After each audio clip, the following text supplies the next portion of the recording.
বুঝেননি বোধ হয়? তো আমি, আমার ড্রাইভার বলছে যে দিনাজপুরে যদি আসি তো কমিটিকে বলবো একজন আমার সাথে চলেন, একজন জলসা শেষ, প্রোগ্রাম শেষ, আমার সাথে উঠেন গাড়িতে, একবারে সুন্দর করে নিয়ে যাব, রাত্রে বিরিয়ানি খেলে খাওয়াবো, খাওয়িয়ে আমার যে গ্রামে বাড়ি জলঙ্গি ওখানে নামিয়ে দেবো, দিয়ে বলবো এবার বাড়ি যান। কেন বলছি জানেন?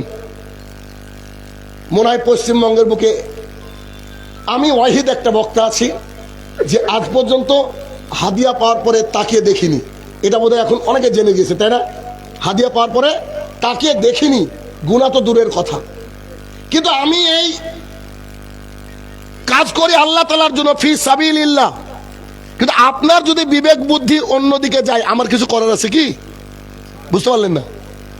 যেমন মুর্শিদাবাদে গিয়ে যদি আপনি বলেন যে দিনাজপুরের মাটিতে মেহমানদের আপ্যায়ন করা হয় গরুর গোস্ত এবং মুরগির গোস্ত এবং ভাত দিয়ে, তারা মিনিমাম 8 ঘন্টা হাসবে। আমি আমার বাড়িতে বলি, তারা হাসে কেন? আমাদের মুর্শিদাবাদে যদি আপনি যান, মিনিমাম 5 থেকে 6 প্রকারের ভাজা, তারপরে এমনি তরকারি সবজি, তারপরে ডাল, তারপরে মাংস, তারপরে মাছ, তারপরে ডিম, তারপরে হচ্ছে দই মিষ্টি। এইটা হচ্ছে মোটামুটি ভাবে। কিন্তু আমরা বেশিরভাগই দিনাজপুরে এসে দেখছি, খাস করে আমাদেরকে মানে বক্তাদেরকেও বেশি আপ্যায়ন করে মানুষ নাকি। আমরা মালদা থেকে শুরু করে দিনাজপুর পর্যন্ত বেশিরভাগ জায়গায় আমাদেরকে দেওয়া হয় কি? ভাত, আর তার সাথে যে কোনো একটা গোস্ত অথবা 2 প্রকারের গোস্ত। এটা খারাপ দিক এটা বলছি না, এটা আপনাদের কালচার, ভালো করে বুঝবেন। আবার যদি কলকাতার ওই দিকে চলে যান, আপনাকে খেতে দেওয়া হবে, প্রথমে দিল ভাত, তারপর একটা ডিমের তরকারি। আপনি ভাববেন বোধহয় আর কিছু দিবে না, একটু পরে নিয়ে আসবে মাছ, আপনি ভাবেন এটাই বোধহয় শেষ, আর একটু পরে নিয়ে আসবে মাংস। এই করতে করতে করতে আধা ঘন্টা সময় লাগে। আমি গোটা ভারতবর্ষের বিভিন্ন জায়গায় গিয়েছি, এটা অভিজ্ঞতা বললাম আপনাদেরকে। হ্যাঁ, তাই বলে কি সব বাড়িতে সেম বা এটা তা নয়। যেমন আজকে আমি খেলাম শুধুমাত্র মুরগির গোশত আর ভাত, আমার কথা বলছেন, আলহামদুলিল্লাহ দেশি মুরগির মাংস আমরা খাই, এই করা এটা ব্যাপার না। তো আমার ড্রাইভার এই কথা বলার পেছনে কারণ কি? যে একজন মানুষকে নিয়ে চলে যাব, জলঙ্গিতে নামিয়ে দিব, দিয়ে বলবো আসো। ইনি মুর্শিদাবাদের বিভিন্ন জায়গায় গিয়েছেন, ওনার কথা অনুযায়ী। আচ্ছা, আপনারা সাধারণত মুর্শিদাবাদ কোথায় মনে করেন বলেন তো? ধুলিয়ান, ঠিক না? ধুলিয়ান থেকে আমার বাড়ি আরো 150 কিলোমিটার দূর। কয়েকদিন আগে আপনাদের এই পাশে একটা প্রোগ্রামে রেখেছিলাম, তো আমাকে যে হাদিয়া দিয়েছে ভাড়ার অর্ধেক হয়েছে। সেই লোককে একজন জিজ্ঞাসা করছে, আপনি তো মনে হয় 60 টাকা কম দিলেন। উনি কি বলছে জানেন? দিনাজপুর থেকে মালদা নাকি প্রাইভেট কারে 1000 টাকা ভাড়া। প্রাইভেট কারে এখান থেকে মালদা বলে 1000 টাকা ভাড়া। পরে আমাকে তথ্য জানাচ্ছে। আমি তো বললাম তো আল্লাহর জন্য কাজ করি, আপনার ভাড়ার আশায় বা টাকার আশায় আমি কাজ করি না। কিন্তু এরাই আবার নিয়ে আসে 22,000 টাকাওয়ালা কন্টাকি বক্তা, আগে দিয়ে দেয় 1 বছর আগে 20,000 টাকা, আর স্টেজে এসে 2,000 টাকা। তো আপনি যদি কিয়ামত পর্যন্ত শাহিনুর রহমানকে ঠকান, ঠকে যান, আমার আপত্তি নেই। আমি কাজ করি আল্লাহ তাআলার জন্য, ভালো করে বুঝেন বিষয়টা। কিন্তু এবার একজন মানুষের মানবতা তো থাকার দরকার। 350 প্লাস 350 কত হয়? আমাদের বাড়িতে গেলে 4খানা টোল পড়ে, টোল ট্যাক্স দিতে 890 টাকা খরচ। কথা বুঝতে পেরেছেন? তো এই যে কথাগুলো আমি বললাম, এই কথাগুলো বলার পেছনে কারণ নিশ্চয় আপনারা বুঝতে পারছেন। যে বক্তা, আমি দিনরাত বলে আসছি যে কোন বক্তা যদি কোনো কন্ট্যাক্ট করে 10,000 নিব, 20,000 নিব, এইটা বলে, সেই বক্তাকে ফোন ডাকে বলেন আসসালামু আলাইকুম রহমতুল্লাহ, তোকে লাগবে না। কথা বুঝেননি? যদি কোনো বক্তা কন্ট্যাক্ট করে কি বলবেন? তোকে লাগবে না। আমরা কন্ট্যাক্টি বক্তা পছন্দ করি না, কারণ যে কন্ট্যাক্টি বক্তা যে দুনিয়ার বুকে আলো ছড়ানোর চেষ্টা করছে, এই আলোর দ্বারা সমাজ আলোকিত হবে না, হবে না, হবে না। আমি আপনাকে দিন রাত গ্যারান্টি দিচ্ছি। ওই হারামখোর যারা রয়েছে, তাদের দ্বারা সমাজ পরিবর্তন হবে না। তাদের বিরুদ্ধে আমি বলতে গিয়ে আমি খারাপ। আমি বলেছি যে দাড়িওয়ালা টুপিওয়ালা লোককে সমাজ ভালোবাসে, বুঝেননি? কোন বক্তা যদি বলে 500 টাকা নিব, তাকেও ডাকা যাবে না। তবে মানবতা, আপনি যদি এই জায়গা আজকে যে মাহফিল করছি এই জায়গাটা তুলে তাকে রেজিস্ট্রি করে দেন, তাও জায়েজ। কথা বুঝলেন না? 1 কোটি টাকা দেন, তাও জায়েজ। কিন্তু ও যদি বলে 200 টাকা নিব, তাহলে ও হচ্ছে কন্টাকি বক্তা। ও আল্লাহর জন্য কাজ করে না, ও হচ্ছে পকেট পুরার জন্য কাজ করে। তো আমাদের টার্গেট, আমাদের মিশন, আমার মিশন খাস করে যে একজন মানুষ যখন টাকা ছাড়া কথা বলবে, ও কিন্তু একবার ফ্রি হয়ে কথা বলবে, ও টেনশন থাকবে না, ঠিক না?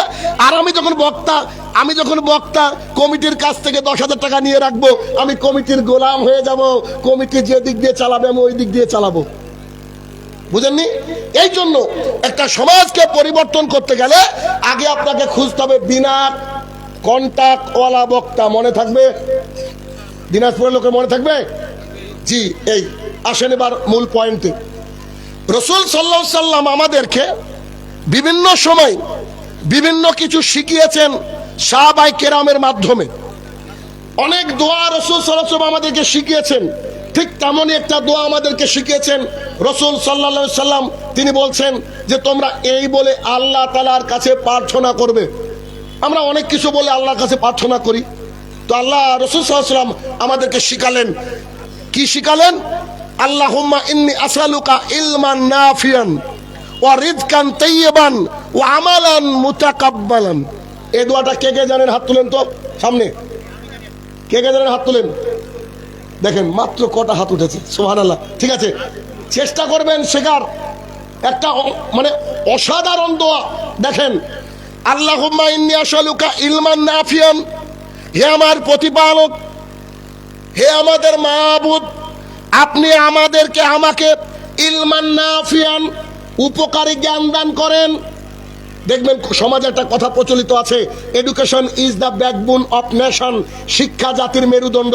আমি শাহিনুর রহমান একজন শিক্ষক হিসেবে বলি এই কথাটা ভুল। কেন? শিক্ষা জাতির মেরুদণ্ড হলে 8 বছরের মেয়ে ধর্ষণ হতো না। শিক্ষা জাতির মেরুদণ্ড হলে কারুর মা বাবা বৃদ্ধ হয়ে গেলে কখনো বৃদ্ধাশ্রমে থাকতো না। শিক্ষা জাতির মেরুদণ্ড হয়ে গেলে নেতারা আমফানের টাকা চুরি করতে পারতো না। শিক্ষা জাতির মেরুদণ্ড হয়ে গেলে মাথায় টুপি মুখে দাড়ি রেখে ধর্ষণ করতে পারতো না। শিক্ষা জাতির মেরুদণ্ড নয়, শিক্ষা নয়, সুশিক্ষা জাতির মেরুদণ্ড। সুশিক্ষা কি? এই সুশিক্ষা দিয়ে গেছেন মুহাম্মদ সাল্লাল্লাহু আলাইহি সাল্লাম। এই হচ্ছে সুশিক্ষার বাক্স। এই কিতাব থেকে যে শিক্ষা বেরোয় এইটাই কেবল সুশিক্ষা। বাকি শিক্ষা শুধুমাত্র টাকা কামানোর নাম মাত্র, এছাড়া আর কোনো কিছু নাই। দেখেন আপনি, কেবলমাত্র সুশিক্ষা দেওয়া হয় কোরআন এবং সুন্নাহ থেকে। এই জন্য মুহাম্মদ সাল্লাল্লাহু আলাইহি ওয়াসাল্লাম মুসলমানদেরকে শিখালেন যে তোমরা যখন আল্লাহর কাছ থেকে ইলম, ব্রেন, জ্ঞান চাইবা, তখন কি চাইবা? ইলমান নাফিয়ান, অর্থাৎ উপকারী জ্ঞান। যে জ্ঞানের দ্বারা সমাজকে উপকার করা হয় সেই জ্ঞান হচ্ছে উপকারী জ্ঞান। ছেলে মাধ্যমিক পাশ করেছে, একজন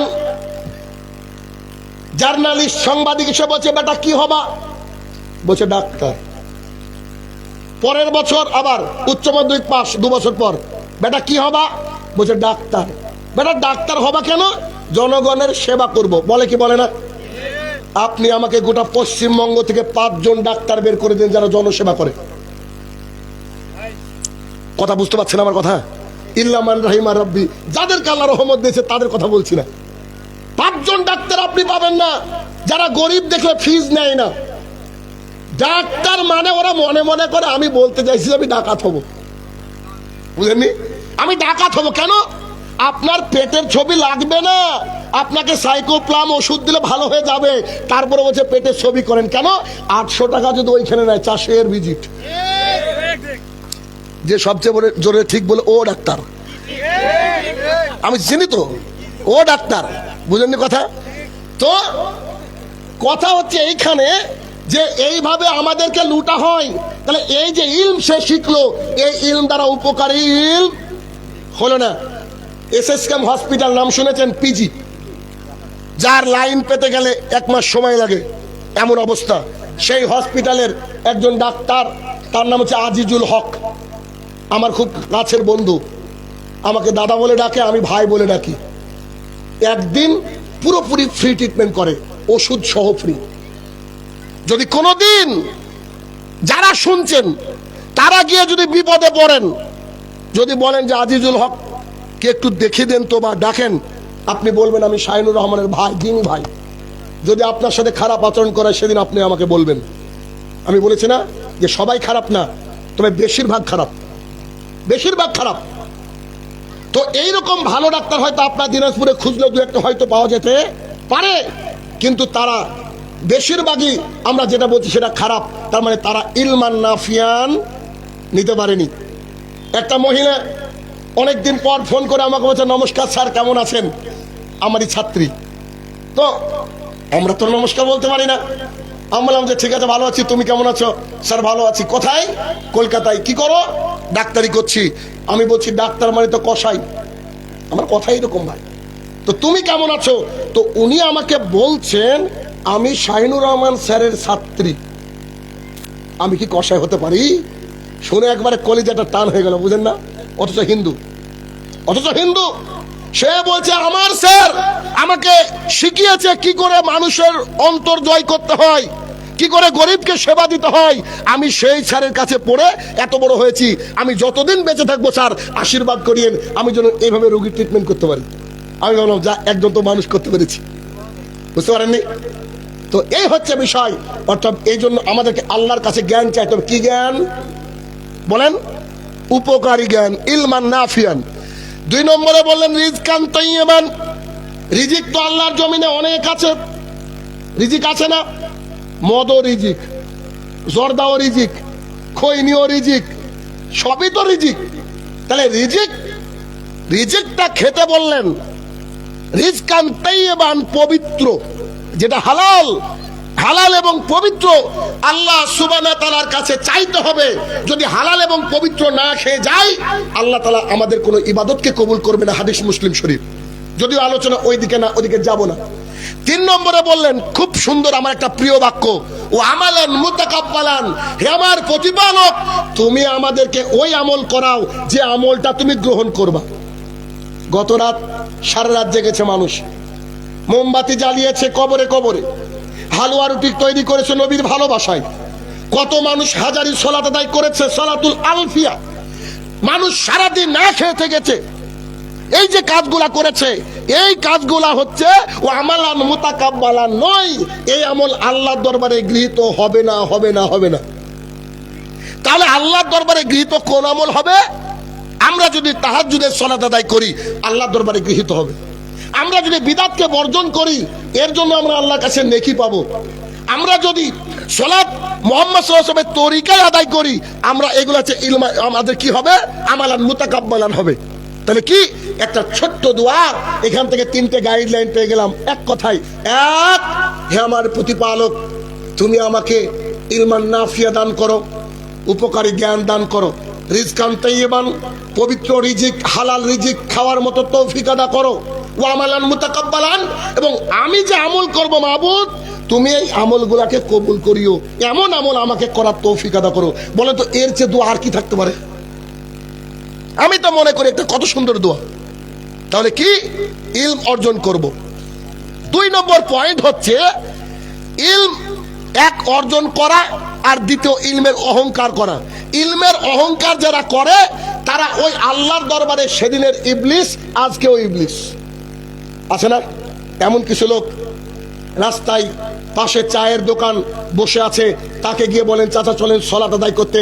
চাচা বলছে বাপ মৌলবি হলি কবে? 18 বছর সেটা দাঁড়িয়ে রেখে দিয়েছে।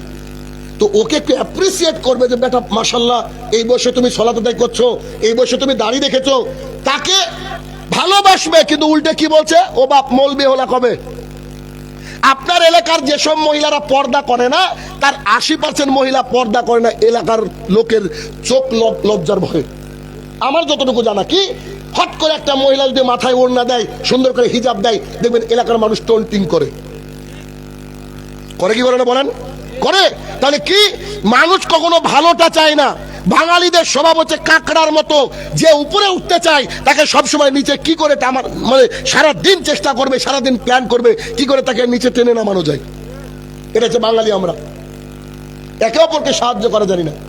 তাহলে কি ইলমের অহংকার করা যাবে না। ইলমের অহংকার যেই করেছে আল্লাহ সুবহানাহু ওয়া তাআলা তাদেরকে ছাড় দেননি। যেমন ইলমের অহংকার করেছিল মিস্টার ইবলিস, তাকে আল্লাহ তাআলা ইবলিস বানিয়ে দিয়েছে। তবে ইলমের অহংকার যদি কারোর হয়ে যায়, কিন্তু সেই ইলম থেকে যদি অহংকার থেকে ফেরার জন্য তার মানসিকতা ভালো থাকে, মন ভালো থাকে, আল্লাহ তাকে ফিরিয়েও আনেন। লম্বা একটা ঘটনায় আসেন দেখি। মুসা আলাইহিস সালাম তার জাতির সামনে দাঁড়িয়ে যখন তিনি খুতবা দিচ্ছিলেন, বক্তৃতা করছিলেন, জনৈক একজন ব্যক্তি উঠে বলছেন, মুসা জি বলেন, আপনি একটা প্রশ্নের উত্তর দিবেন। জি বলেন। বর্তমান পৃথিবীতে এখন সবচেয়ে জ্ঞানীকে বলেন তো, সবচেয়ে জ্ঞানীকে? মুসা আলাইহিস সালাম বললেন, বর্তমানে আমার চেয়ে জ্ঞানী আর কেউ নাই। এটা কি অহংকার নয়? দেখেন, অহংকার যে খারাপ জিনিস, আল্লাহ তাআলা নবীদেরকে দিয়ে হয়তো করিয়ে আমাদেরকে সবাক দিয়েছেন, যদিও নবীরা কিন্তু পবিত্র, বুঝেন না? আল্লাহ তাআলা শুধু কি, আল্লাহ রসুল সালাতের মধ্যে ভুল করছেন, আল্লাহ রসুল যদি সালাতের মধ্যে ভুলটা না করতেন, সাহু সেজদার সিস্টেম আল্লাহ আমাদেরকে কি করে দেখাতেন? আসলে আল্লাহ তাআলার এটা প্ল্যান, আল্লাহ তাআলা আলাম। তাহলে কি তিনি বললেন, বর্তমান পৃথিবীতে আমার চেয়ে জ্ঞানী কেউ নাই। আল্লাহ সুবহানাহু ওয়া তাআলার কাছে কথাটা খারাপ লাগলো। তুমি আমার নবী, যার যত বেশি ইলম সে তত বেশি ঝুঁকবে নিচের দিকে, ঠিক না? যার যত বেশি ইলম সে তত বেশি কি করবে? তার মুখটা নিচের দিকে থাকবে, সে ফটর ফটর করবে না। যদিও তিনি একজন নবী, তিনি কালিমুল্লাহ, আল্লাহ সুবহানাহু ওয়া তাআলা আমাদেরকে শিক্ষার জন্য হয়তো তাকে এই কথা বলিয়ে নিলেন। তখন আল্লাহ সুবহানাহু ওয়া তাআলা বললেন, তুমি চলে যাও, অমুক জায়গায় গিয়ে দেবে একজন ব্যক্তি, তার সাথে তুমি কিছুদিন বিতাও, কিছুদিন কাটাও, তারপরে তুমি আসো আমার সাথে কথা বলো। তিনি চললেন একজন সঙ্গীকে সাথে নিয়ে বললেন, আমরা একটু দূরে পাড়ি দিব, একটা ব্যাগের মধ্যে কিছু খাবার নিয়ে নাও আর একটা মাছ নিয়ে নাও। কারণ আল্লাহ সুবহানাহু ওয়া তাআলা বলেছেন, এই মাছটা যেখানে হারিয়ে যাবে সেখানে ওই ইলমালা ব্যক্তিটাকে পাবে, তার সাথে তুমি কিছুটা সময় কাটিয়ে আসো, তারপরে তোমার সাথে আমার কথা। আল্লাহ রসুল মুসা আলাইহিস সালাম তার সঙ্গীকে নিলেন। সঙ্গীর সাথে একটা ব্যাগ ছিল, ব্যাগের মধ্যে খাবার ছিল, খাবারের সাথে ছিল, পাশে ছিল মাছ, তাজা মাছ, তাজা। তিনি নিয়ে চলতে লাগলেন। দীর্ঘ রাস্তা চলার পর একটা নদীর কিনারে, সমুদ্রের কিনারে তিনি একটু বললেন, আমি একটু বিশ্রাম করব, আমার আর শরীর চলছে না, আমি একটু বিশ্রাম করব। তিনি বিশ্রাম করার জন্য একটু পাথরের উপরে মাথা দিয়ে শুয়ে পড়লেন। ঠিক তখনই ওই মাছটা ব্যাগ থেকে বেরিয়ে সমুদ্রের মধ্যে, পানির মধ্য দিয়ে যে দিক দিয়ে যাচ্ছিল, ওই দিক দিয়ে গর্তের মতো হয়ে যাচ্ছিল। গর্তের মতো কেন? ওই যে মুসা আলাইহিস সালামের জন্য আল্লাহ পানি ভাগ করে দিয়েছেন, ওরকম করে চলে যাচ্ছিল।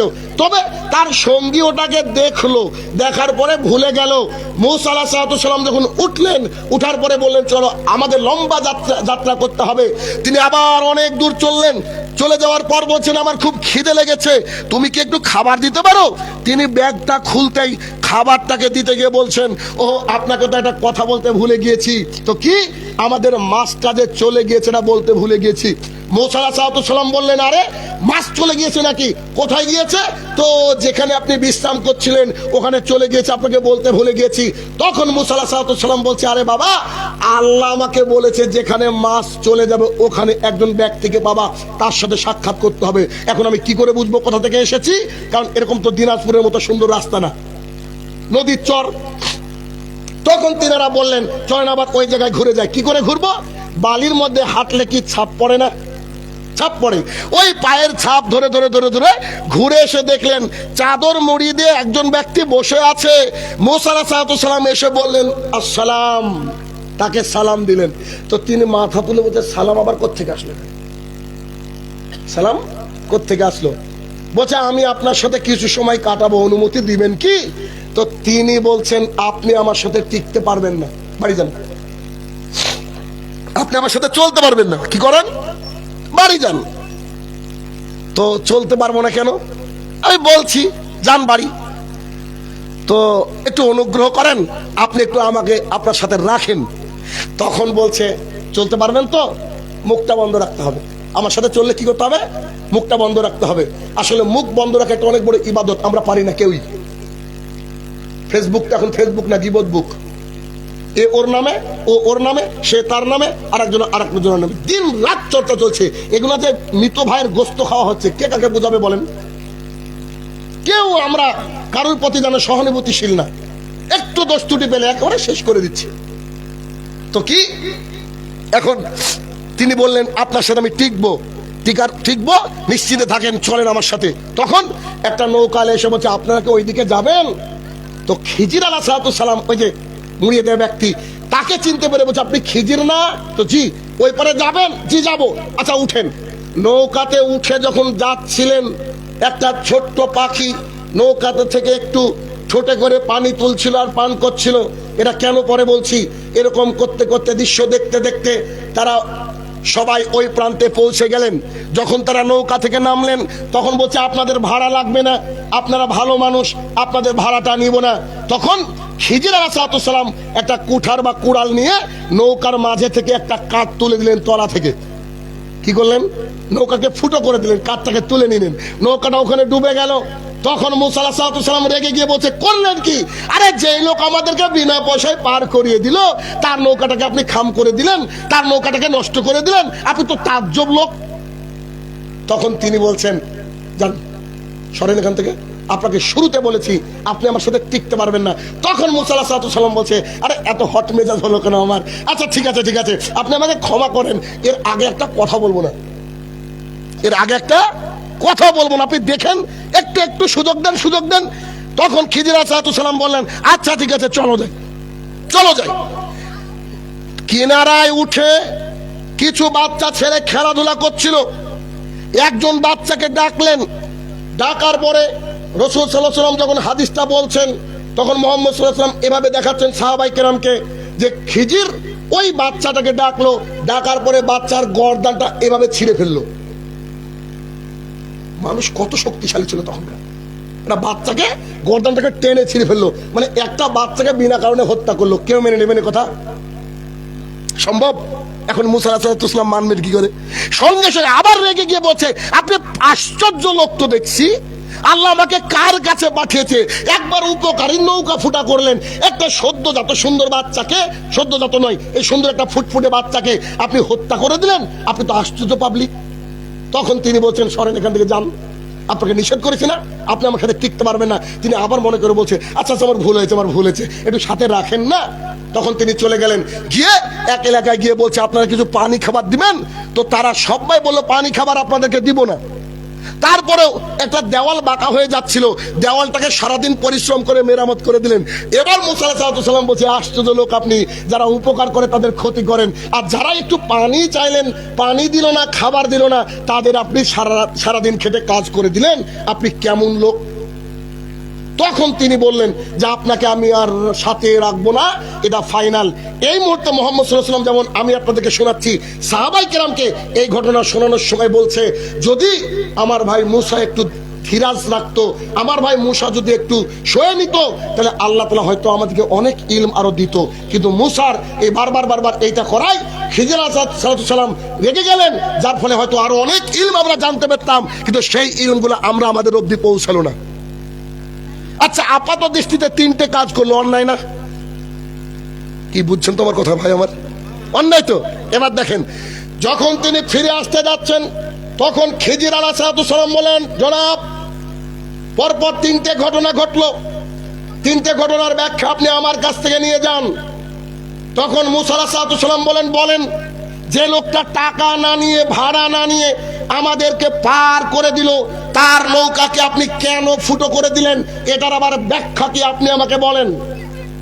তখন তিনি বলছেন জ্ঞানী মানুষ, দেখেন জ্ঞানীদের কথায় সবসময় শুনলেই ঝটপট করে উত্তর দিতে হয় না, পেছনে কারণ আছে।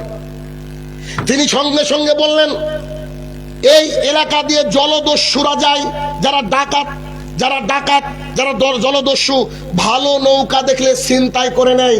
এই নৌকাটা ছিল ভালো, এই নৌকাটা দেখলে অবশ্যই ছিনতাই করে নিত। আমি করলাম কি, নৌকার একটা কাঠ তুলে দিলাম, এখনই জলদস্যুরা আসবে, এসে দেখবে ফুটো নৌকা, তারা নিবে না, তারা যখন চলে যাবে এই লোক নৌকাতে আবার কাঠ মেরে দেবেন আগের মতো ফিট। তার মানে উনি কি করলেন, নৌকাটাকে ফুটো করলেন না বাঁচালেন। তখন মুসা আলাইহিস সালাম বলছে ওহো আমি বুঝতে পারিনি, আপনি তো ঠিকই করেছেন, আমি বুঝতে পারিনি, আপনি তো ঠিকই করেছেন। আচ্ছা তা না হয় বুঝলাম, ওই যে ছোট্ট কলিজার টুকরা বাচ্চাকে ছিঁড়ে ফেললেন, মেরে ফেললেন কেন? তো তখন তিনি বলছেন এই ছোট্ট বাচ্চাটা যদি বড় হতো, সে তার মা বাবাকে মুশরিকা বানাতো, তার মা বাবা জাহান্নামে যেত, তাই আমি তার গলাটা ধরে তাকে হত্যা করে ফেললাম। এটুকু হাদিস।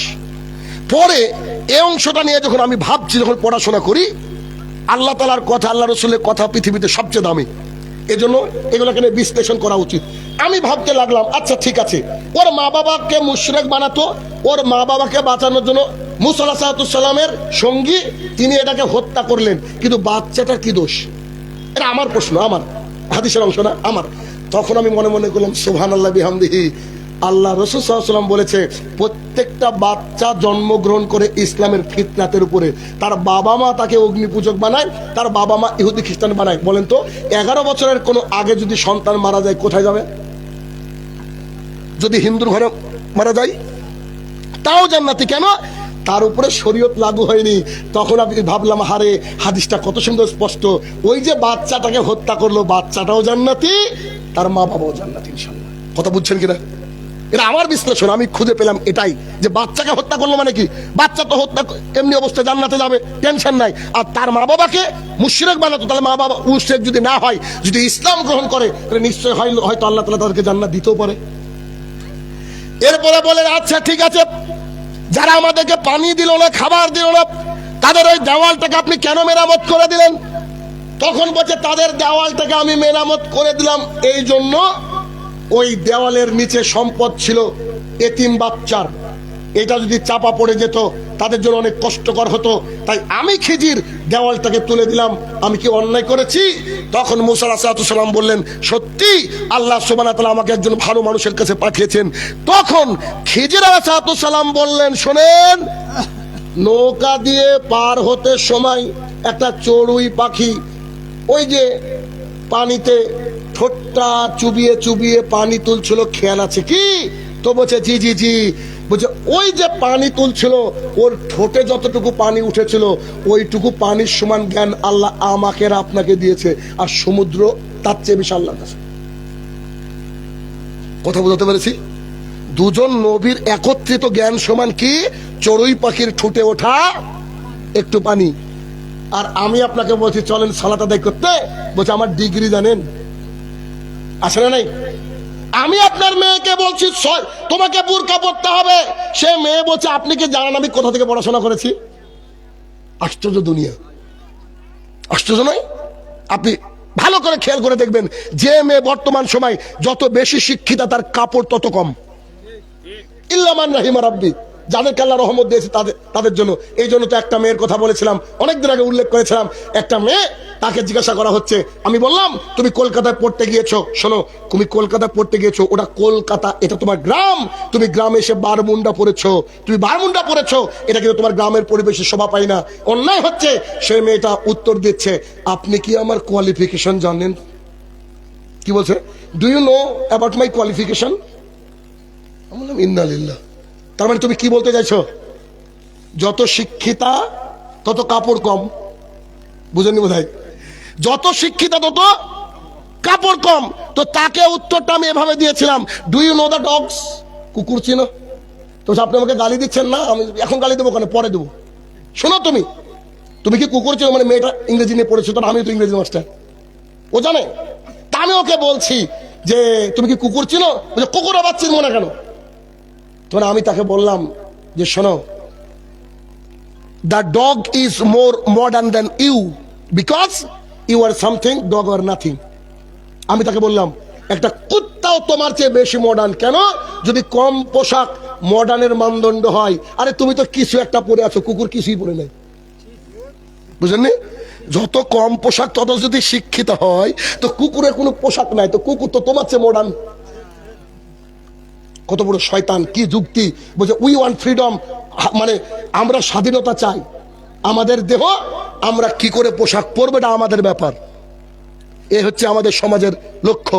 অথচ সে বলছে আমার বাবা হাজি, সে বলছে আমার ভাইয়ের নাম আব্দুল্লাহ, সে বলছে আমার ভাইয়ের নাম আব্দুর রহিম। আশ্চর্য লাগে, মুসলমানের ঘরের সন্তান আজকে এই পথভ্রষ্টতার মধ্যে চলে গিয়েছে, কিন্তু তারা শিক্ষিতা, তাদের মধ্যে কি নাই? ইলমান নাফিয়ান। কি বলেন? উপকারী যে জ্ঞান, এই জ্ঞান আল্লাহ সুবহানাহু ওয়া তাআলা তাদেরকে দেয়নি। এরা মিসকিন, এরা জ্ঞানের মিসকিন।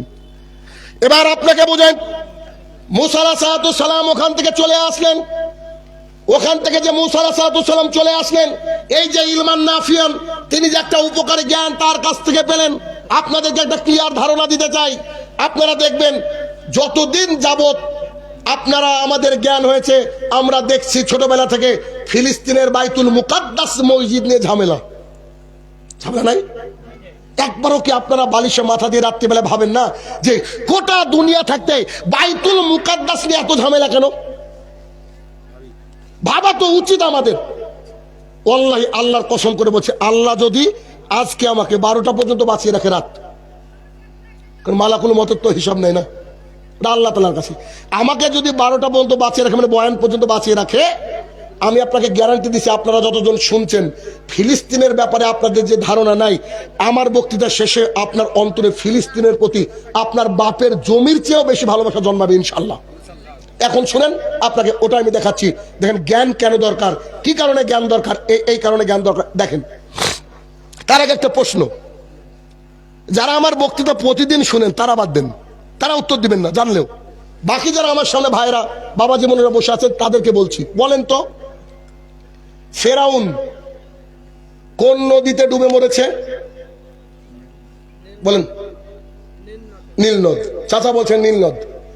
চাচা বললাম, রাগ করেন না। আপনাদের মালদার এক আলেমকে চাচা বলেছি, তো বলছে আমাকে চাচা বলে, কি সহ্য লিবে বলেন তো? আমার বয়স কবে 38, তা আমি আপনার মতো মানুষকে চাচা বলবো না? কি চাচা বলেন তো? আমার আব্বার বয়স বোধ আপনার চেয়ে কম, এরকম চাচা বলেছি, তো চাচা বললে অন্যায় আছে কি? আশ্চর্য কথা বলছে, আমাকে চাচা বলেছে, রাগ করেছে, কি করবো বলেন? মানুষকে ডাকাও বিপদ, কি বলে যে ডাকবো? মানে ভাই বললে খুশি হতো নাকি? অল্প অল্প বয়স লাগতো আর কি। তো আমরা, আমাদেরকে যা শিখানো হচ্ছে ছোটবেলা থেকে, আমরা তাই শিখে আছি যে ফেরাউন ডুবেছে নীল নদে, তাই তো? এই তো। আচ্ছা, এবার আপনাদের এখানে আমি আজকে আসলাম কাটিহার পার করে। কথা কি হজম হচ্ছে? আমার বাড়ি মুর্শিদাবাদ, মুর্শিদাবাদ থেকে কাঠিয়ার পড়ে উত্তর দিনাজপুর আসতে। কথাটা তাহলে মিথ্যা বললাম না? বিহারে কাটিহার, কারণ আমি আসছি মুর্শিদাবাদ থেকে, আগে বুঝেন। তাহলে আমি যদি বলি যে আমি কাঠিহার হয়ে আসলাম, মিথ্যা হবে কি হবে না? হবে তো। এবার দেখেন, এবার পরে ঘটনা শুনে বুঝতে পারবেন যে আমাদের কত ভুল ছিল, আজকে শুধরাবেন ইনশাল্লাহ, ভালো করে বুঝবেন। দীর্ঘদিন যাবত মুসা আলাইহিস সালাম ফেরাউনকে দাওয়াত দিল, তার লোকজনকে দাওয়াত দিল। যুগে যুগে নবী রাসূলদেরকে অত্যাচার করেছে আম পাবলিক, যে কোনো সময় যে কোনো প্রশ্ন করে দিয়েছে। আল্লাহ রাসূলকে বলছে চাঁদ দ্বিখণ্ডিত করেন দেখি, মরা মানুষকে জীবিত করেন দেখি, আপনি আমাদের মতো বাজারে যান, আপনি নবী কবে হলেন? আসলে নাই? যে ছেলে যে এলাকার, ও যদি পৃথিবী বিখ্যাত আলেম হয়, তো তার এলাকার লোকগুলো তুই বলে আলেম বলে, কি বলে না? এ হচ্ছে পজিশন। তো মুসা আলাইহিস সালাম দীর্ঘদিন যাবত দাওয়াতের কাজ করলেন, তিনি আর তার ভাই হারুন আলাইহিস সালাম। দাওয়াতের কাজ করতে করতে করতে বয়সটা তার বেড়ে গেল। তিনি ভাবলেন, ফেরাউন তার হেদায়েত পেল না, আর হেদায়েত পাওয়ার যোগ্য ব্যক্তিও নাই। তিনি করলেন কি, তার কিছু সঙ্গী সাথীকে নিয়ে বললেন, চলো আমার বাপ দাদার জমি বাইতুল মুকাদ্দাস যাব। মুসা আলাইহিস সালাম কি বলছেন, কার জমি? আমার বাপ দাদার জমি বাইতুল মুকাদ্দাসে যাব, শেষ নিঃশ্বাসটা ওখানে গিয়ে ত্যাগ করব, তোমরা কি আমার সাথ দিবা? কিছু লোক বলল চলেন, হেদায়েত পাওয়া লোক। দেখেন তো, চলেন। মুসা আলাইহিস সালাম করলেন কি, তাদেরকে নিয়ে চলতে শুরু করলেন। কিন্তু ফেরাউন তো নাছোড়বান্দা, পৃথিবীর ইতিহাসে সবচেয়ে খারাপ মানুষ। আবু জাহেল খারাপ ছিল না? আবু জাহেল, কিন্তু আবু জাহাল যে খারাপ ছিল, তিনি আল্লাহর উপরে বিশ্বাস রাখতেন। ওই যে যুদ্ধের আগে কাবার সামনে গিয়ে বলেছেন, হে কাবার রব, যারা হক পথে আছে তাদেরকে জিতিয়ে দিও। এখানে বুঝতে হবে যে তিনি আল্লাহর প্রতি বিশ্বাস রাখতেন, আল্লাহ রসুলকে বিশ্বাস করেননি বলে থাকার জায়গায় জাহান্নাম। কিন্তু ফেরাউন সবচেয়ে খারাপ মানুষ কেন? সে বলতো আনা রাব্বুকুমুল আলা, আমি তোদের আল্লাহর আল্লাহ। আস্তাগফিরুল্লাহ, কত বড় সাহস! এই ফেরাউন ছেড়ে দিতে পারে না, কারণ ইমানদার মানুষ বেঈমানদের চিরকালের শত্রু, ঠিক না? ইমানদার মানুষ বেঈমানদের চিরকালের শত্রু। মুসা আলাইহিস সালাম তার সঙ্গী সাথী নিয়ে ফিলিস্তিন যাচ্ছেন। ফিলিস্তিন যাওয়ার পথে নীল নদ পড়ে না। শুধরে নিতে হবে, কি পড়ে না? নীল নদ পড়ে না। যেমন মুর্শিদাবাদ থেকে দিনাজপুর আসতে কাঠিয়ার পড়ে না। ওই জন্য উদাহরণটা দিলাম, যদি মনে থাকে।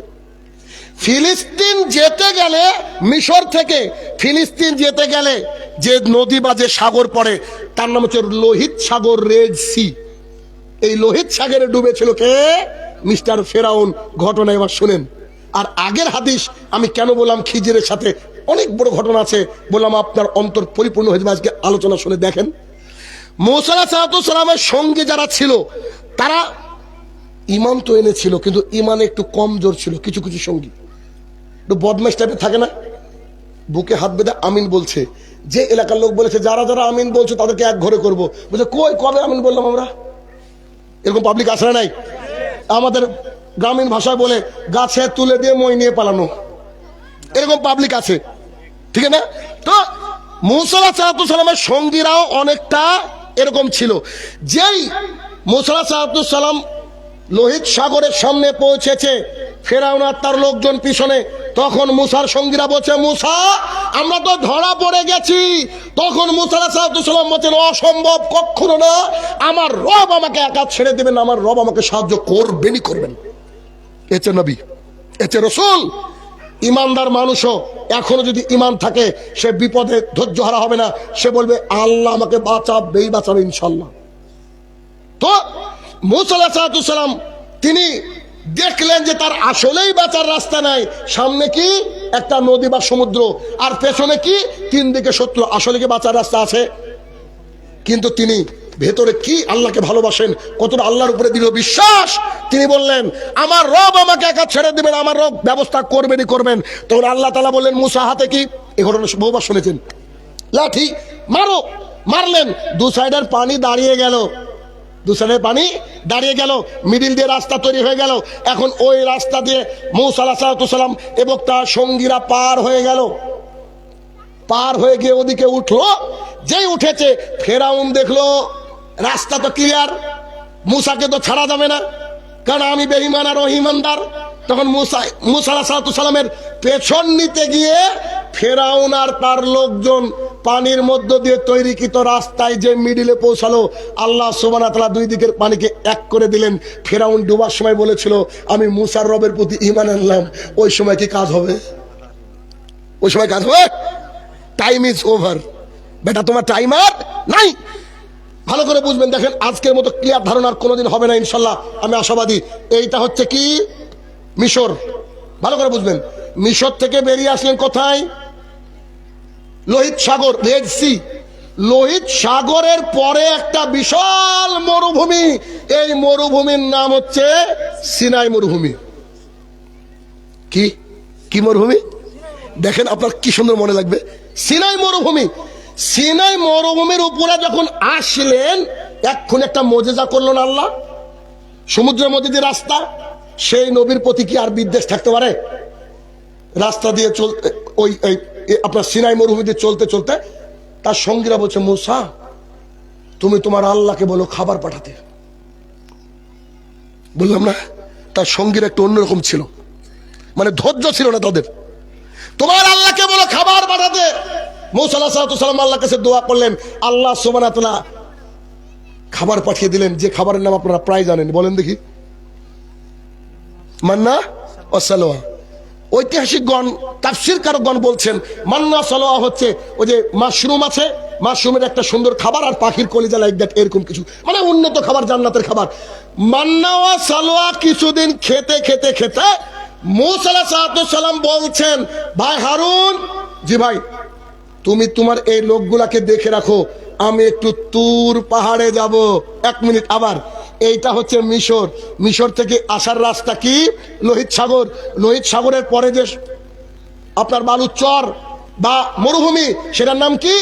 সিনাই মরুভূমি। আর ওই সিনাই মরুভূমির উপরে তুর পাহাড় অবস্থিত। অতুরীয় সিনিন, মনে নাই? এবার ক্লিয়ার হলো? অতুরীয় সিনিন, ওই যে তুর সিনিন, সিনাই। তিনি চলে গেলেন 40 দিনের জন্য আল্লাহ সুবহানাহু ওয়া তাআলার কাছ থেকে তিনি তাওরাত পেয়ে গেলেন। আল্লাহ রাসূল সাল্লাল্লাহু আলাইহি ওয়াসাল্লামকে যেমন কোরআন দিয়েছিলেন, তার জামানার মানুষের জন্য তিনি কি করেছিলেন?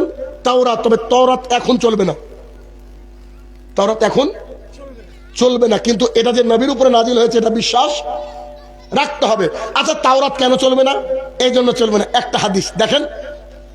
আবু হুরায়রা রাদিয়াল্লাহু তাআলা আনহু বলেন, রাসূলুল্লাহ সাল্লাল্লাহু আলাইহি ওয়াসাল্লামের পাশে বসে উমর ইবনুল খাত্তাব রাদিয়াল্লাহু তাআলা আনহু তাওরাতের একটা নুসখা নিয়ে পড়ছিলেন। হঠাৎ করে রাসূল সাল্লাল্লাহু আলাইহি ওয়াসাল্লামের দিকে তাকিয়ে দেখলে তার মুখটা লাল হয়ে গেছে।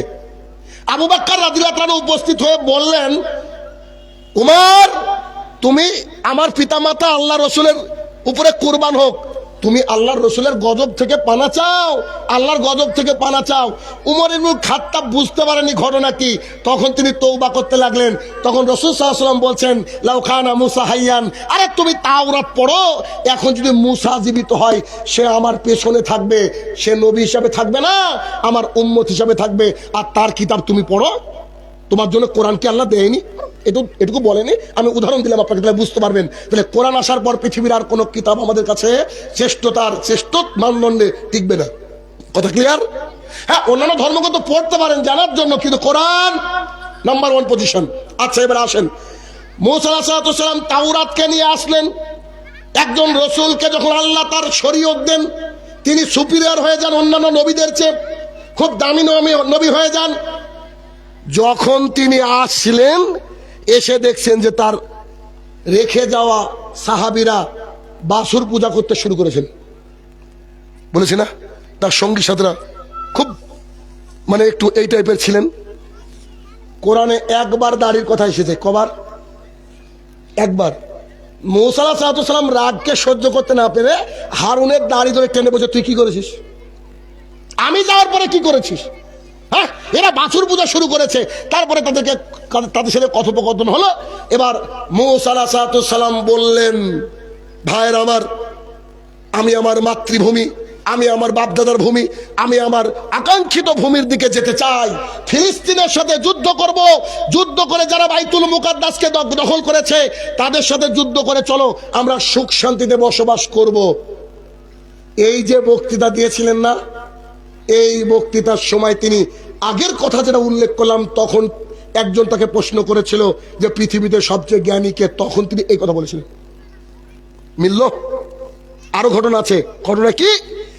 যখন তিনি তাদেরকে বললেন, চলো সবাই গিয়ে আমরা যুদ্ধ করব, আমাদের বাপদাদার জায়গা ফিলিস্তিনকে দখল করব, আমাদের বাপদাদার জায়গা এই যে বাইতুল মুকাদ্দাস, এই বাইতুল মুকাদ্দাস দখল করব, বাইতুল মুকাদ্দাস দখল করব। এই কথা শুনে কি বলেছিল জানেন তার সঙ্গীরা বলেছিলেন যে আপনি আর আপনারা আল্লাহ যুদ্ধ করেন গা।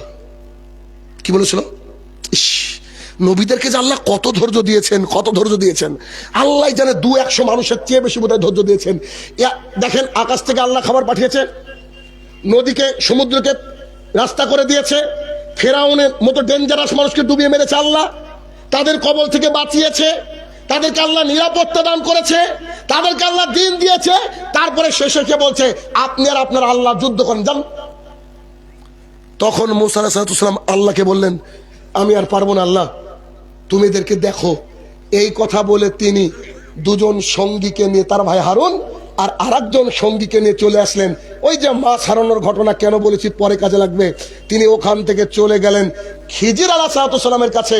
আর এই যে লোকগুলা যারা মুসার সঙ্গী ছিল, তাদেরকে আল্লাহ তাআলা 40 বছর যাবত এমন আযাবের সম্মুখীন করলেন, 40 বছর যাবত এমন আযাবের সম্মুখীন করলেন।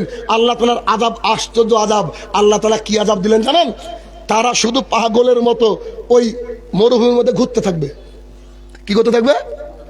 পাগলের মতো মরুভূমির মধ্যে ঘুরতে থাকবে। 40টা বছর তারা ঘুরতে থাকলো।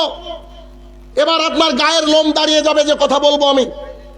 40টা বছর যখন তারা পাগল হয়ে ঘুরছে, দেখবেন সন্তানকে বাবা মা বারবার বলে, বেটা পড়াশোনা করো, সন্তান কিন্তু শুনে না, ঠিক না? যখন ইনকামের বয়স আসে আর বাবা তুলে ধরে, বাপ কেমন লাগছে এখন ইট বহাতে, তখন ছেলে বুঝতে পারে আমার বাবা ঠিক বলেছিল, ঠিক না? এই যে আমি আপনাদেরকে বলি সালাত আদায় করেন, সালাত আদায় করেন, আমি বলি দিন ইসলামের পথে চলেন, দিন ইসলামের পথে চলেন, কিন্তু আপনারা অনেকেই বলেন মৌলবীদের কাজ ওগুলো বলবে, বলে কি বলে না? আরে ভাইরা আমার, বুঝতে পারছেন না? একবার নিঃশ্বাস বন্ধ হয়ে গেলে, একটা সেজদা দিতে চাইলে কিয়ামত পর্যন্ত আল্লাহ সুবহানাহু ওয়া তাআলা আপনাকে যদি সুযোগ না দেয়, দেওয়ার সম্ভব আছে কি? সম্ভব নাই। কত মানুষ যারা কবরে শুয়ে আছে তারা চায় আল্লাহর দরবারে গিয়ে, আল্লাহর জমিনে গিয়ে একদিন আলহামদুলিল্লাহ বলবো, আল্লাহ তাআলা সেই সুযোগ দেন না। তখন মূসা আলাইহিস সালাম এই কথা আল্লাহ রাসূল বলছেন, হাদিস শোনাচ্ছেন, শোনাতে গিয়ে সাহাবীদেরকে বলছেন, আমার ভাই মূসার কবর আমি যদি আজকে ফিলিস্তিনে দাঁড়িয়ে থাকতাম তোমাদেরকে দেখাতাম। আল্লাহর কাছে মূসা দোয়া করেছিল, কি বলে জানেন? আল্লাহ আমাকে বাইতুল মুকাদ্দাসের নিকটে কবর হওয়ার, সমাধি হওয়ার তৌফিক দিও। আল্লাহ রসুল বলছেন বাইতুল মুকাদ্দাস থেকে ঢিল ছোড়ার দূরত্বে মূসার কবর। সুবহানাল্লাহ, একজন নবীর দোয়া, একজন নবীর দোয়া। বাইতুল মুকাদ্দাস থেকে ঢিল ছোড়ার দূরত্বে মূসা আলাইহিস সালাম কালিমুল্লাহ তিনি ওইখানে শুয়ে আছেন, তিনি এখানে শুয়ে আছেন। এবার দেখেন, তখন ওই যে মূসা আলাইহিস সালামের সাথে একজন ব্যক্তি ছিল, আমি নামটা বলবো না, একটু পরে বলবো, ধাঁধা আছে আপনাদের জন্য, কুইজ আছে। এই ব্যক্তি ওই 40 বছর ছেড়ে যাওয়া মূসা আলাইহিস সালামের কম যারা কোথায় ছিল বলেন তো? সিনাই মরুভূমির মধ্যে মাথা পাগল হয়ে ঘুরছিল 40 বছর। তিনি এসে বলছেন, মূসার সঙ্গী যিনি গিয়েছিলেন তিনি এসে বলছেন, আপনারা কি এখন বাইতুল মুকাদ্দাসের জন্য যুদ্ধ করার জন্য প্রস্তুত? 40 বছর আল্লাহর আযাব গজবের সম্মুখীন হয়ে বলছে এখন আমরা প্রস্তুত। মানে মানুষকে সাইজ করতে সময় লাগে ভাই, বুঝেন না? এমনি বুঝে না। ইয়াং ছেলেকে দাড়ি রাখতে বলবেন, ও দাড়ি রাখবে না, কিন্তু বিবাহ হওয়ার পর ও যখন দিন ইসলাম বুঝে, মারা যাওয়ার আগে দাড়ি রাখার চেষ্টা করে কি করে না? প্রায় দেখেন বাবাদের মুখে দাড়ি, ছেলেদের মুখে নেই। ছেলে এখন উড়ে, মনে করে পৃথিবীটা এরকম। যখন ঘাড়ে একটা জোয়াল পড়ে বুঝতে পারে চাষ করা কত কঠিন, বুঝেন না? বাবার হোটেল থেকে একদিন বেরিয়ে গিয়ে 100 টাকা ইনকাম করে দেখো পৃথিবী কত কঠিন, খুব কঠিন। তাহলে কি তিনি আসলেন, এসে তাদেরকে বললেন আমরা বাইতুল মুকাদ্দাসকে বিজয় করব, আপনারা কি সাথ দিবেন? 40 বছর ঘুরে মাথা ঠিক হয়েছে, চলেন এবার সাথ দিব। এবার সামনে যারা আছেন তাদেরকে প্রশ্ন, যে ব্যক্তি আদেশ দিয়েছিলেন এবং যে ব্যক্তি মূসার সাথে গিয়েছিলেন একই ব্যক্তি, এই ব্যক্তির নাম কি? কে বলতে পারবে? সামনে থেকে বলতে বলে প্রাইজ আছে, বলেন। 2 পকেটে, যে পকেটে হাত দিব যাবার আমি তা আপনাদের জন্য। গুগল টুগল সার্চ দিয়ে কাজ নাই, বলেন কেউ বলতে পারবেন? এই হচ্ছে আমরা ইলমের মিসকিন।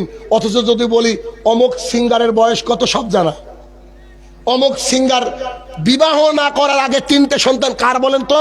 বলতে পারবে, কিন্তু আমরা এটা জানি না। কেউ জানলেন না এতগুলো মানুষের মধ্যে? প্রশ্ন আবার বলছি, মূসা আলাইহিস সালামের সঙ্গে যে ব্যক্তি গিয়েছিলেন ওই যে খিজির আলাইহিস সালামের কাছে, ওই ব্যক্তি যখন ঘুরে এসে ওই 40 বছর ধরে যারা ঘুরছিল, পাগল হয়ে গেছিল, তাদের লিডার তিনি এসে বলেন চলেন যুদ্ধ করতে হবে। 40 বছর পর বলছে মাথা ঠিক হয়েছে, চলেন যুদ্ধ করব। যে ব্যক্তি লিডার ছিলেন তিনার নাম কি বলেন? সামনে কেউ পারলেন না, না হুজুর তো বলবে। যাক, হুজুরকে একটা হাতে দিয়ে দিই আমি, এই একটা জাস আমার খুব ফেভারিট আতর দিয়ে দিলাম আমি, ধরেন না, এটা হাদিয়া। তিনার নাম হচ্ছে ইউসা ইবনে নুন। ভালো করে বুঝেন, তিনি এমন একজন আশ্চর্য মানুষ যার কথা বুখারীতে বর্ণিত আছে, আপনি শুনলে তাজ্জব হয়ে যাবেন। এই ঘটনায় নেওয়ার জন্য আপনাকে এত লম্বা শোনাচ্ছি।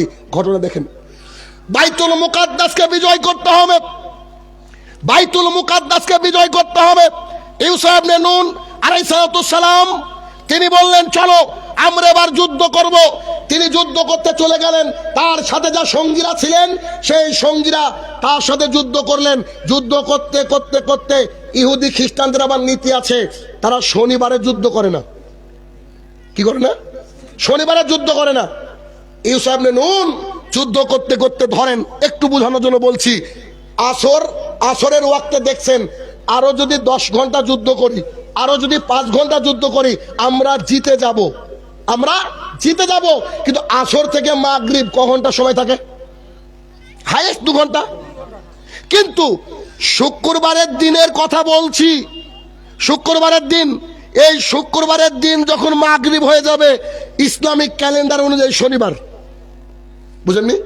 আমাদের ইসলামিক বাদ দিয়ে এমনি যে ক্যালেন্ডার ওটা রাত 12টার পর, কিন্তু ইসলামের নিয়ম অনুসারে কি মাগরিব আল্লাহু আকবার যখন মুয়াজ্জিন বলল তখনই অন্য দিন হয়ে গেল। কথা বুঝছেন কিনা? তো এবার তার হাতে সময় আছে কয় ঘন্টা? 2 ঘন্টা, কিন্তু যুদ্ধ করতে হবে 6 ঘন্টা। হাদিসে নাই ভাই, বোঝানোর জন্য। তখন একটা তাজ্জব ঘটনা ঘটিয়েছিলেন। শুক্রবারের বিকাল বেলায় আসরের আশপাশে আল্লাহর কাছে হাত তুলে বলেছেন, হে আমার প্রতিপালক, আজকে যদি যুদ্ধ থেমে যায় তোমার এই বাইতুল মুকাদ্দাস আমরা আর পাবো না। কেন? ইহুদি খ্রিস্টানরা চক্রান্ত করে বলবে শনিবারে তো আমরা যুদ্ধ করি না, যুদ্ধ আবার নতুন করে শুরু হবে, ডেট পড়বে 10 বছর পর, তাদের ইচ্ছা।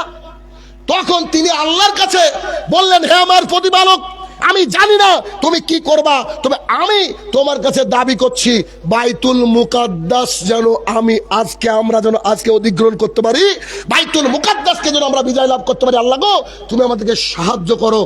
আমার গায়ে লোম দাঁড়িয়ে যাচ্ছে কথা বলতে গিয়ে। রাসূলুল্লাহ সাল্লাল্লাহু আলাইহি ওয়াসাল্লাম বলছেন, আল্লাহ সুবহানাহু ওয়া তাআলা ইউসা ইবনে নুনের জন্য কি করলেন? সূর্যকে থামিয়ে দিলেন। সুবহানাল্লাহ, বুঝতে পারেন বুঝতে কথাটা? পৃথিবীর ইতিহাসে আল্লাহ একবারই সূর্য থামিয়েছেন, সূর্যকে থামিয়ে দিয়েছেন। সূর্যকে আল্লাহ তাআলা থামিয়ে দিয়েছেন। ইউসা ইবনে নুন বলছেন, চলো এবার যুদ্ধ করব। তাফসীর কারকগণ বলছেন কদিন থেমেছিল কেউ জানে না, ক ঘন্টা থেমেছিল কেউ জানে না। যুদ্ধ করতে করতে করতে করতে যখন বাইতুল মুকাদ্দাস মুসলমানরা দখল করে নিল তখন মাগরিব। সুবহানাল্লাহ বলবেন না? তাহলে মুসার সাথে ছিল কে? ইউসা ইবনে নুন। শিক্ষিত জ্ঞানী মানুষের সাথে থাকলে আল্লাহ তাআলা তাকে বিখ্যাত করে দেয়। বেশিরভাগ রিওয়ায়াত বলছে ইউসা ইবনে নুন একজন নবী, আল্লাহ তাকে নবী বানিয়ে দিয়েছিল। ওই নবীর হাত দিয়ে আল্লাহ সুবহানাহু ওয়া তাআলা বাইতুল মুকাদ্দাসকে দখল করিয়ে দিলেন। শুধু দখল নয়, আল্লাহ তাআলা তার জন্য সূর্যকে থামিয়ে দিয়েছেন। উপকারী জ্ঞান কত বড় গুরুত্বপূর্ণ জিনিস। যখন বাইতুল মুকাদ্দাস দখল হয়ে গেল, মুসা আলাইহিস সালাম তার আগে মারা গিয়েছিলেন, তার পাশেই কবর। এখন আপনার আমার প্রশ্ন হতে পারে, শুরুতে একটা কথা বলেছিলাম বাইতুল মুকাদ্দাসের মধ্যে আপনার আমার ভালোবাসা হবে কেন? বাইতুল মুকাদ্দাস কি? বাইতুল মুকাদ্দাস যে নবী তৈরি করেছিলেন সেই নবী আল্লাহর কাছে 3টা দোয়া করেছিলেন, তার 3টা দোয়াই আল্লাহ কবুল করেছিলেন। তার মধ্যে একটা দোয়া, আল্লাহ এই বাইতুল মুকাদ্দাসে কেউ যদি তোমার দরবারে এসে সালাত আদায় করে তার জীবনের সমস্ত গুনাহকে তুমি ক্ষমা করে দিও। কথা বোঝা গেছে? জি, বুঝতে পেরেছেন? আরে এই বাইতুল মুকাদ্দাসের জন্য আপনার আমার অন্তর কানা উচিত। এই বাইতুল মুকাদ্দাসের জন্য হিন্দু পাগল, ইহুদি পাগল, খ্রিস্টান পাগল, এত বারাকা রয়েছে ওখানে। এই বাইতুল মুকাদ্দাসের মধ্যে শুধু বারাকায় বারাকা রয়েছে। পবিত্র ভূমির কথা উল্লেখ করে আল্লাহ রাসূল দোয়া করেছেন। সাহাবায়ে কেরাম বলছে, আমাদের নাজদের জন্য দোয়া করা যায় না, আমাদের নাজদের জন্য দোয়া করা যায় না। আল্লাহ রাসূল ইরাকের জন্য দোয়া করেননি, কিন্তু শামসিরার জন্য দোয়া করেছেন আল্লাহ রাসূল সাল্লাল্লাহু আলাইহি ওয়াসাল্লাম। এই বাইতুল মুকাদ্দাস কোন কোন তাফসীর কারকগণ বলছেন এই আশেপাশে হবে কিয়ামত। এই বাইতুল মুকাদ্দাস, যে বাইতুল মুকাদ্দাসে মুহাম্মদ সাল্লাল্লাহু আলাইহি ওয়াসাল্লাম ইমাম হয়েছিলেন সমস্ত নবী রাসূলদের। কি দিয়ে বুঝাবো আপনাকে বাইতুল মুকাদ্দাস কি? মুসলমানদের অন্তর হওয়া উচিত। এই জন্য দেখবেন বাইতুল মুকাদ্দাস মানে ঝামেলা, ঠিক না? তাহলে এই বাইতুল মুকাদ্দাস তিনি একবার দখল করলেন, আবার ইহুদি খ্রিস্টানরা চক্রান্ত করে দখল করেছিলেন। তারপরে উমর ইবনুল খাত্তাব রাদিয়াল্লাহু তাআলা আনহুর জামানায় এসে আবার একবার অধিগ্রহণ হয়েছিল, আবার তারা দখল করে নিয়েছে। ইনশাআল্লাহুল আজিজ, হয় আপনি আমি, না হলে আমাদের সন্তান, না হলে আমাদের নাতি নাতি দখল করবেই ইনশাআল্লাহ বাইতুল মুকাদ্দাস। তাহলে কি এই বাইতুল মুকাদ্দাসের প্রতি ভালোবাসা বাড়লো না কমলো? আপনি যদি আপনার সন্তানকে না জানান, এই শিক্ষাগুলো না জানান, আপনার সন্তান জানবেও না যে বাইতুল মুকাদ্দাস কি। বুখারীর হাদিস 1118 নম্বর হাদিস, রাসূলুল্লাহ সাল্লাল্লাহু আলাইহি ওয়াসাল্লাম বলছেন, লা তুসাদ্দিরু ইল্লা আলা সালাসা মাসাজিদ, খবরদার নেকির উদ্দেশ্যে তোমরা এই 3টে মসজিদ ছাড়া আর অন্য কোথাও গমন করিও না। এই 3টে মসজিদের কথা বলতে গিয়ে তিনি বলছেন, এক বাইতুল্লাহ, নেকির উদ্দেশ্যে কোথায় যেতে হবে? 1 রাকাত সালাত আদায় করলে 1 লক্ষ রাকাতের নেকি পাওয়া যায়, জানেন না? বাইতুল্লাহ। 2 নম্বর মসজিদুল আকসা, যার কথা বললাম, 3 নম্বর মসজিদ আনাইয়ের নববী, আমার মসজিদ তথা মসজিদুল নববী। কল্পনা করা যায়? তাহলে কি আমাদের ইলম লাগবে কি লাগবে না? একটা ছোট্ট বাচ্চাকে একটা 500 টাকার নোট দেন আর 10 টাকার নোট দেন, ও কি মূল্যায়ন করবে ভাই? কিন্তু তার বাবা মূল্যায়ন করবে। বাইতুল মুকাদ্দাস নবী রাসূলদের ব্যাপারে যদি আমরা জানি, আমরা মূল্যায়ন করব। আল্লাহ রসুল বলে গিয়েছেন বাইতুল মুকাদ্দাস মুসলমানদের হবে মানে হবে। এজন্য আপনাকে এখন থেকে প্রস্তুতি গ্রহণ করতে হবে। ইমানি হোক কিভাবে হোক এটা আপনার ব্যাপার, তবে ভিতরে ভালোবাসা থাকবে। আমি বলেছিলাম যে এই বাবরিকে নিয়ে নেওয়া হয়েছে, তারা বলছেন রাম মন্দির বানিয়েছে এখানে। আমি বলেছি আমাদের দেশের 95% মুসলমান যদি সালাত আদায় করে তাহাজ্জুদে আল্লাহ তাআলাকে বলতো, আল্লাহ ওটা আমাদের মসজিদ, আল্লাহ তুমি বেদখল করিও না, আল্লাহর কসম করে বলছি আল্লাহ তাআলা ওই মসজিদকে দিতেন না। আপনি জানেন এই পশ্চিমবঙ্গের 48% মসজিদের সালাতই হয় না। আদিনাতে এটা আদিনা ঝামেলা করেন, আদিনা মসজিদে সালাত হয় না। আমাদের মুর্শিদাবাদের কাটরা মসজিদ, মন্দিরের বাইরে লেখা জুতো খুলে প্রবেশ করুন, আর ওখানে মসজিদের বাইরে জুতো খোলার কোনো ব্যাপার নাই। অনাবাদী হয়ে আছে। এরা এদেশের মানুষের এক শ্রেণীর মানুষের চক্রান্ত, কারা করছেন আপনি বুঝতে পারছেন। তবে আমাদেরকে এই বিষয়ে আল্লাহর সাথে বেশি বেশি কানেক্টেড হতে হবে। কেন 313 জনে কখনো কি যুদ্ধ জিততে পারে? হ্যাঁ, অস্ত্রতে যুদ্ধ জেতা যায়? সব ছিল ভেতরের শক্তি, আল্লাহর সাথে কানেক্টেড। কারণ হাজার অস্ত্র যা কাজ করবে, তাহাজ্জুদের 2 ফোঁটা চোখের পানি যথেষ্ট। আল্লাহর দরবারে মাজলুম হিসাবে যদি আমরা দোয়া করি, মাজলুমের দোয়া আল্লাহ তাআলা কবুল করেন। জি, অতএব ভাইরা আমার, আগে জানুন, ছেলে মেয়েকে শিক্ষিত করুন, আল্লাহর সাথে কানেক্টেড হন। আপনি চিন্তা করুন, আমি একবার শীতলকুচিতে একটা বক্তৃতা করেছিলাম। বক্তৃতা করতে গিয়ে বলেছিলাম যে রাসূলুল্লাহ সাল্লাল্লাহু আলাইহি ওয়াসাল্লাম বলেছেন, কোন ব্যক্তি যদি সকালে এবং সন্ধ্যাবেলায় একটা বিশেষ দোয়া আছে ওইটা পড়ে, আল্লাহর সৃষ্টি জীব তার কোনো ক্ষতি করতে পারবে না। রাসূলুল্লাহ সাল্লাল্লাহু আলাইহি ওয়াসাল্লাম বলছে, কোন ব্যক্তি যদি যানবাহন থেকে নেমে এই দোয়াটা পড়ে, আল্লাহর সৃষ্টি জীব কোনো ক্ষতি করতে পারবে না। দোয়াটা হয়তো সবাই জানেন, আউযু বিকালিমাতিল্লাহি তাম্মাতি মিন শাররি মা খালাক। আমি বলেছিলাম, আমি এখানে এসেছি, পীরেদের ওখানে জালসা করতে গিয়েছিলাম। আমি বলেছিলাম আমি এখানে এসেছি, আপনারা যদি আমাকে রিভলভার দিয়ে গুলি করার চেষ্টা করেন, আল্লাহর কসম করে বলছে আপনার গুলি আমার গায়ে লাগবে না। কথা বলে বুঝেননি? রাসূল সাল্লাল্লাহু আলাইহি ওয়াসাল্লাম কি বলছেন? কোন মানুষ, কোন সৃষ্টিজীব কি করতে পারবে না, ক্ষতি করতে পারবে না। একটা হিন্দু ওই ফেসবুক লাইভে এসে কমেন্ট করেছিল, বলছে এ হচ্ছে বক্তা বাপের বেটা। অ্যাকচুয়ালি বিশ্বাস তো ওরকমই থাকা উচিত। মুসা আলাইহিস সালাম আছে, বলেন তো, আমরা দেখছি নদীতে কোনো নৌকা নাই, কোনো কিছু নেই, পার হওয়ার রাস্তা আছে কি? তখন তিনি বলেন আমার আল্লাহ আমাকে ব্যবস্থা করে দেবে, করেননি? আচ্ছা বলেন তো, ওই আল্লাহ কি ট্রান্সফার হয়েছে নাকি? হ্যাঁ, মারিয়াম আলাইহিস সালাম বাইতুল মুকাদ্দাসে বসে আছেন, এমন কিছু ফলের খোসা তার কাছে। জাকারিয়া আলাইহিস সালাম বলছে, মারিয়াম এ ফল আসলো কোথা থেকে? বলছে আল্লাহ পাঠিয়েছে। তখন তিনি গিয়ে 2 রাকাত সালাত আদায় করে দোয়া করছেন, আল্লাহ আমি বার্ধক্যের শেষ প্রান্তে পৌঁছে গিয়েছি। আমরা একদম লাস্ট পার্ট, শেষ প্রান্তে পৌঁছে গেছি।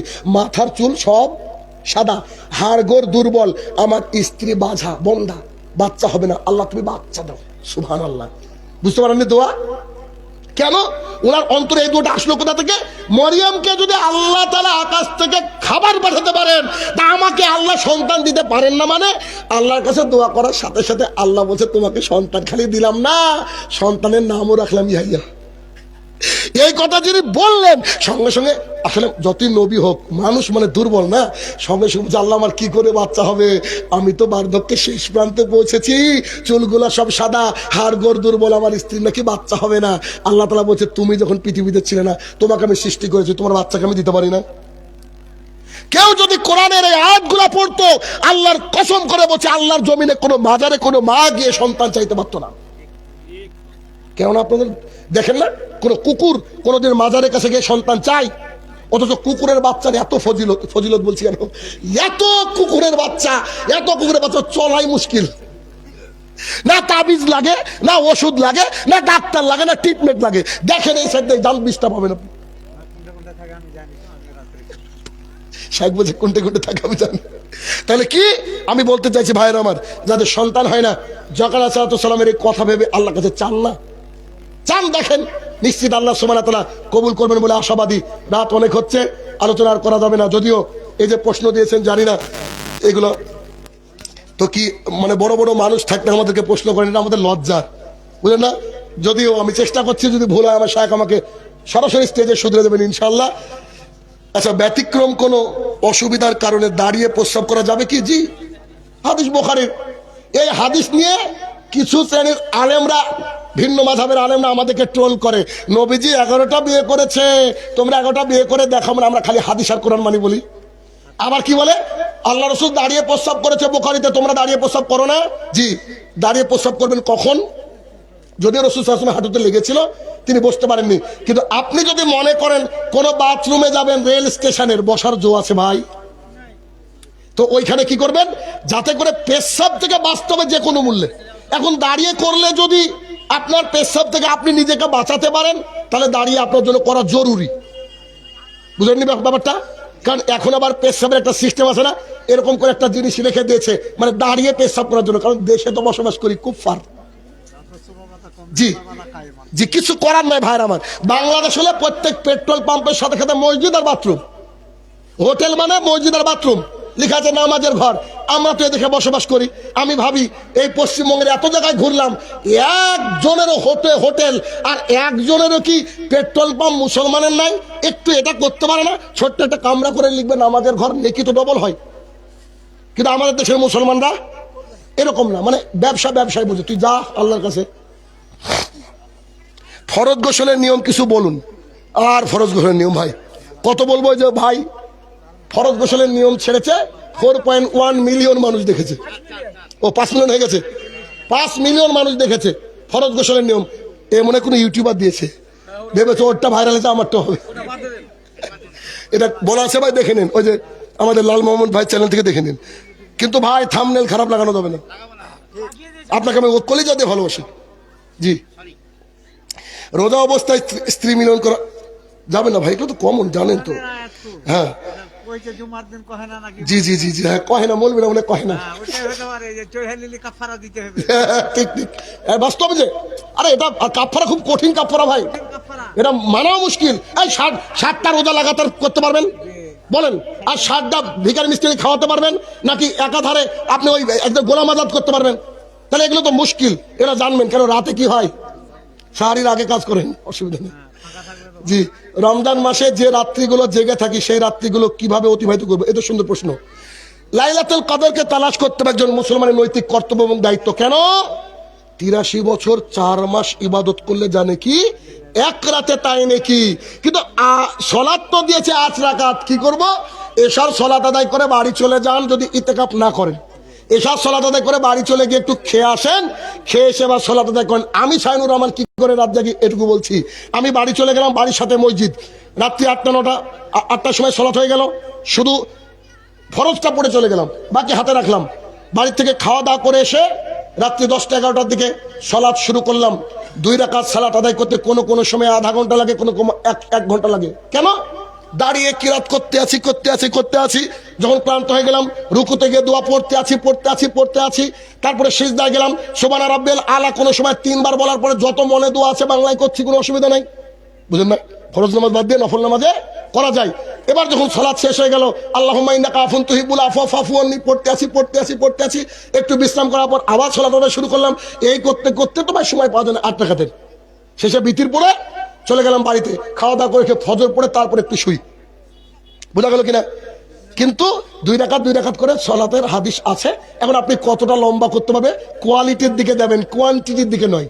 কিসের দিকে যাবেন? কোয়ালিটির দিকে যাবে, কোয়ান্টিটির দিকে নয়। ইনশাল্লাহ এভাবে রাত কাটাবেন। আজ থেকে 20 বছর আগে কোন এক জায়গায় মসজিদ ছিল, সেই জায়গাটি এখন কাজে ব্যবহার করা যাবে কি? যদি সেটা মসজিদের জমি হয়তো কাজে ব্যবহার করা যাবে না। আর যদি রেস্টি না থাকে, এমনি থাকে, বা মসজিদ বিক্রি করে দিল, অন্য জায়গায় বড় মসজিদ করলো, তার মানে ওখানে আবার নর্মাল জমি হয়ে গেল। আমাদের হিন্দুদের মন্দিরের মতো না, যেখানে একবার মন্দির ছিল মানে ওখানে লিঙ্গ থাকবে সারা জীবন, ওসবের চিহ্ন নেই। কোন যুবক যদি বিয়েতে বলে আমি হলুদ মাখবো না, তাহলে কি বিয়ে ইসলামে বিয়ে হবে কিনা? হলুদ মাখার কোনো হাদিসই নাই, হলুদ মাখার হাদিস না, একটা হাদিসের অপব্যাখ্যা। কি? হ্যাঁ, ওই যে ঘরে যখন যেত না বাসর রাতে গেলে একটা তো সেন্টের কিছু থাকে না, এটা হালকা হলুদ বর্ণের। তো রাসূল সাল্লাল্লাহু আলাইহি ওয়াসাল্লাম আমাকে দেখে বলেছিল, কি ব্যাপার গো, আল্লাহ রাসূল বিয়ে করেছি। বুঝতে পেরেছেন? হলুদ মাখা এটা হচ্ছে আমার লেখা বই কারো কাছে আছে? আমার লেখা বইয়ের 20 নম্বর পেজে এই কথা লেখা আছে যে হিন্দুরা মনে করে তাদের মোক্ষ লাভের পাপ মোচনের 10টা উপায়, 10টা উপায়ের মধ্যে শেষ উপায় হচ্ছে বিবাহ। আর এই বিবাহর মধ্যে হরপতি গণিতযাত্তর পূজা করার নাম হচ্ছে হলুদ। আর আবু দাউদের হাদিস, রাসূল সাল্লাল্লাহু আলাইহি ওয়াসাল্লাম বলছেন মান তাশাব্বাহা বিগাইরি কওমিন ফাহুয়া মিনহুম, ওই লোক তাদের দলের যে লোক কি অন্যদের কিছু। আল্লাহ বলছেন আমি দিনকে আকমাল করেছি গো, কমপ্লিট কোড অফ লাইফ, আর আপনি হিন্দু থেকে নিচ্ছেন। আপনার তো লজ্জা লাগা দরকার। আমাদের দিন কি পরিপূর্ণ কিনা? পরিপূর্ণ। আচ্ছা আচ্ছা, আসসালামু আলাইকুম। What can be done with dishonest person? একজন যে অসৎ ব্যক্তি তার সাথে কি করা উচিত? তার সাথে কি বাংলা না ইংরেজি উত্তর দেবো ভাই? ইংরেজিতে প্রশ্ন করেছে, শোনেন। আমি জানি বাংলায় উত্তর দিতে হবে, জানি আমি। শোনেন, আল্লাহ সুবহানাহু ওয়া তাআলা কোরআনুল কারীমের মধ্যে বলছে তোমার যারা শত্রু তাদের সাথে তুমি উত্তম আচরণ করো, যাতে করে তোমার ওরা বন্ধুরূপে পরিগণিত হয়। বুঝতে পারেননি? যদি আপনি কোনো ডিসঅনেস্ট মানুষকে পান, তাহলে আপনি তার সাথে কি করবেন? ওয়েল বিহেভ করবেন, সুন্দর আচরণ করবেন। দেখবেন কিছুদিন পর he will be your friend, ইনশাআল্লাহ। সে আপনার বন্ধু হয়ে যাবে ইনশাআল্লাহ। এই যে যেগুলোতে ক্রস মারা নাই, যেমন আতাউর রহমান, মতিউর রহমান, সাইফুদ্দিন আমতলা এখানকার বাড়ি, তারপরে হচ্ছে সালেক আলী, আলাউদ্দিন সেক্রেটারি, মানে কি করতে হবে? দেখতে হবে, ডাকতে হবে আর চাইতে হবে, আর এদিকে থেকে কিছু লেন। আচ্ছা ভাইরা আমার শুনেন, আমার বক্তৃতা শেষ, আর আলোচনা করব না, কারণ সবাই আমাকে চিনে নিয়েছেন, জানেন এখানে 11:59, আমি 12টা অবধি আলোচনা করি। এখন একটু বোনাস 5 মিনিট। কি আপনারা যারা এখানে আছেন, যেহেতু মসজিদে তো না, মসজিদের আল্লাহর ঘর, সবাই জানেন যে আমি শেষে একটু হ্যান্ডশেক করি, বুঝেন না, মুসাফা করি। রাসূল সাল্লাল্লাহু আলাইহি ওয়াসাল্লাম বলেছে 2 মুসলমান যদি মুসাফা করে ছেড়ে দেওয়ার আগে আল্লাহ গুনাহ ক্ষমা করে দেয়।